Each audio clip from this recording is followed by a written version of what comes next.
वाह! काय घर बांधलं माझ्या पोऱ्यानं. मी मेल्यावरही खुश आहे एकदम.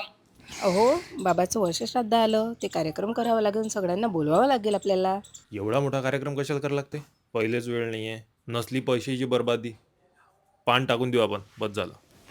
अरे तुले पालासाठी मी आयुष्यभर कबाड कष्ट केले रे. तुले मायासाठी एक दिवसाचा वेळ नाही न पैसे नाही आहेत. चल मी जातो कामावर.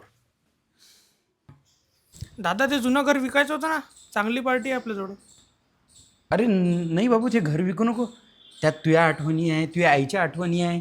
थोड्याशा पैशासाठी घर विकतं काय ते? बरं ठीक आहे, संध्याकाळी मीटिंग घेऊ, बोलवा तिथे.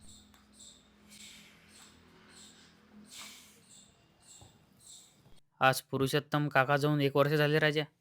हा राजा, मस्त माणूस होता पण. कायचं बे, आयुष्यभर पैसा पैसा केला आणि कधी कोणाच्या कामात नाही पडला. स्वतःही चिकट होता आणि पोराली तसं करून ठेवलं.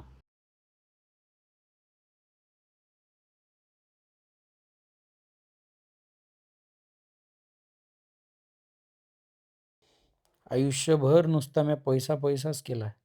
पैशासमोर कोणाला मोजलं नाही, कधी कोणाची किंमत केली नाही. आणि आज माझ्या पोरगंच मला पैशासमोर मोजून नाही राहिलं. मला मेल्यानंतर समजलं की माणसाचं इथं कोणीच नसतं. माणूस इथे भाड्यानं राहायला येतो आणि निघून जातो. म्हणून जिवंत आहात तोपर्यंत आनंदात जगा. कारण एक दिवस सर्व सोडून इथून निघून जावं लागतं.